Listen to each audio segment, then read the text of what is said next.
What's going on, everybody? This is Timothy and welcome back to a new video. Now, I know it's been a while since I posted on here and I'm super excited to finally get back into it. Now, I'm not making any promises if I'm going to be back in terms of, making 2 videos a week or 3 days a week, however, but I am trying to get back on the consistency of this channel. So thank you for bearing with me, and please let me know how this video turns out because it's been a minute. All right, so as you can see in the title, today I want to talk about tips on shooting your first wedding. So if you're watching this, you might have gotten a gig, or maybe you're just watching just to see what it takes to actually shoot a wedding for the first time. This is the video for you. The first tip is to assist. All right, I know a lot of photographers been told to second shoot, but I think assisting would be better if you do that first, so that way you can see and watch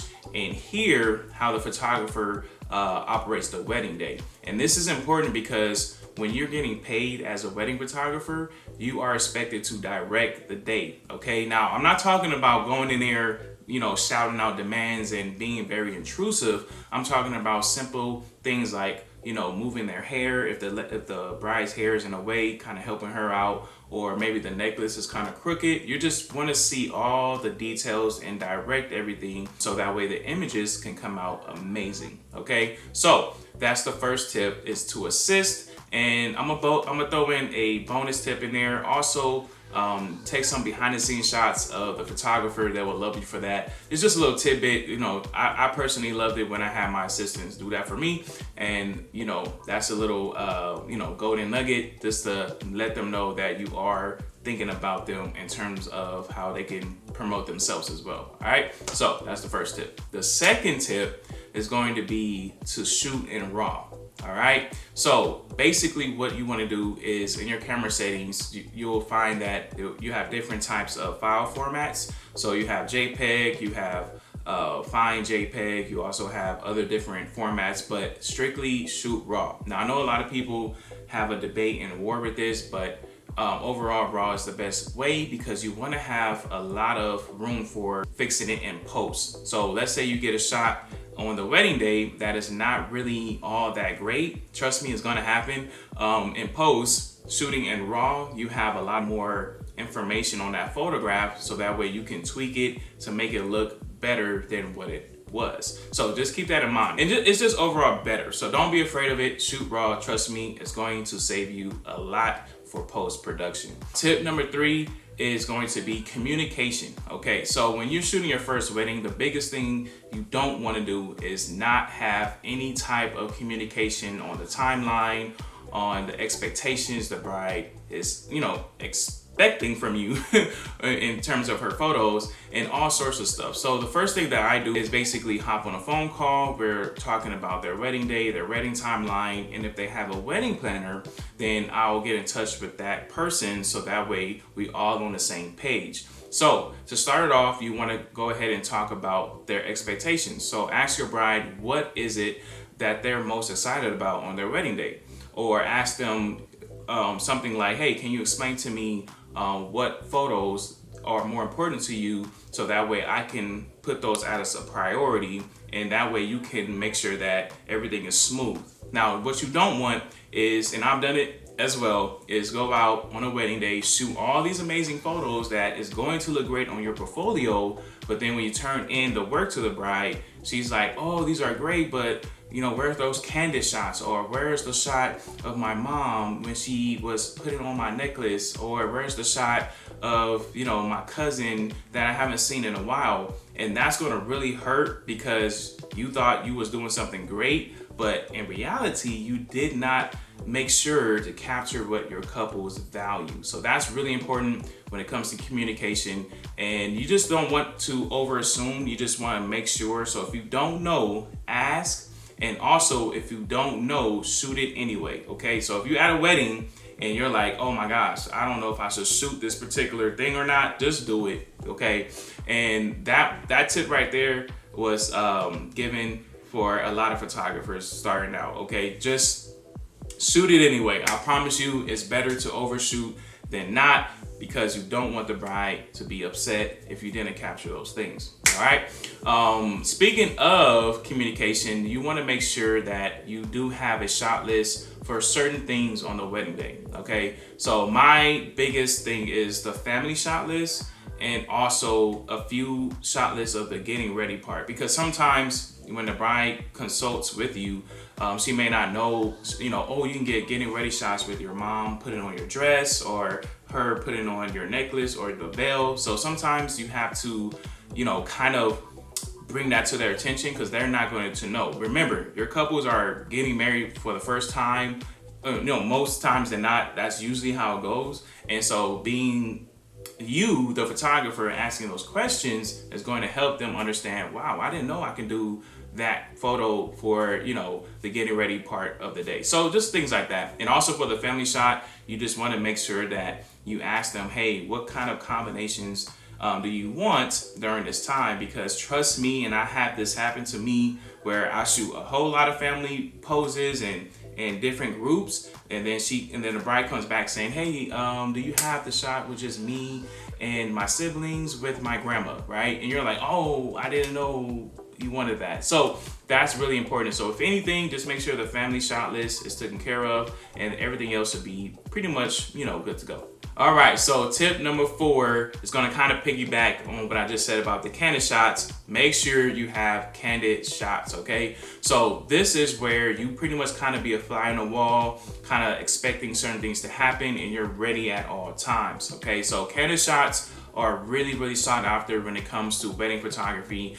And this is really important because if you look at different images, let's say one image, you have a group shot of the bride and her bridesmaids, right? They're all looking at the camera, they're smiling, very formal and obviously expected. But then you can have a shot where they all looking at each other, laughing and smiling, throwing their champagne glasses in the air, stuff like that. So brides really, really love that. Same thing with the fellas. They love, just hanging out with each other, giving each other like hugs, daps, all that good stuff. So just keep that in mind. Don't be afraid to direct it. I know a lot of photographers really don't want to interfere with moments like that, but I myself had to, direct it where it doesn't feel directed. It's almost like almost like I'm pushing them gently to do a certain thing to create an overall candid moment. So for example, if I'm with the fellas and they all hanging around with each other, I'll ask a question like, hey, who's the most goofiest in the group?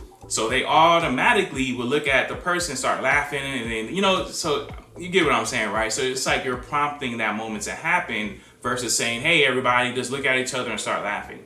Now, I will say I have done that before, and the way I've done it was on purpose. So I know it's awkward, and it's like, well, I have to start laughing, and that's the funny part. Like, they'll actually look at each other like, why are we looking at each other? And then I will say, oh, just make it awkward. Just go ahead, laugh at each other awkwardly, and not bust them up laughing. It works all the time, okay? So don't be afraid to put your little spin to it to make those candid moments happen. Trust me, when your couples look back at those photos, they will say, oh my gosh, that photographer was silly, or Tim was crazy at that moment, he made us laugh. So just something to think about. You don't have to do it, but it's just really good customer experience when they know that you are involved in each and every step of the wedding day. So that way, she's happy and you're happy and everybody's happy. So remember that, candid shots. And the last tip, which is always going to happen more times than not, is prepare for the unexpected, okay? So what do I mean by that? So preparing for the unexpected is basically during the wedding day, there's thousands of things happening every chance you turn, right? So sometimes you might be shooting one way, but there's 100 things happening behind you. So remember what I mentioned before about communication. So if your bride expresses to you the photos that she really, really wants, doesn't matter what's going on, just focus on, okay, this is what she wants. I know they're dancing over there, turning up, acting crazy, but right now I need to focus on this shot because I know she would not like it if I don't get this shot right here, okay? So expect the unexpected because things happen. I actually had a groom, he fainted after his ceremony. So what happened was, it was pretty much the ceremony was over and I wanted to get a shot of all the guys. So what happened, the groom, he had jumped on one of the groomsmen and you know, they held him, right? So that was a cool shot. But then the groomsmen wanted to jump on the groom's arm. Now the problem with that was one of the groomsmen that jumped on his arm was 2 or 3 times bigger than he was, and I'm talking about in height, and pretty muscular. So the size difference was night and day. So what happened was we was trying to do a goofy shot. So the groom was holding him, and he tried to step forward, and I think what happened was like his ankle or muscle gave out, and it was bad. So he actually fainted, and the paramedics came out, took him to the hospital, and they came back. They came back for the reception and partied on, you know, the night away. But I say all that to say is because that was definitely unexpected, and I had to readjust myself and figure out, okay, if he's out, and I know that, again, remember, I'm still on it where I'm like, okay, they want these photos, they want this look, but right now, this is the moment, and I have to, you know, attend to this moment. So yeah, and it was pretty weird.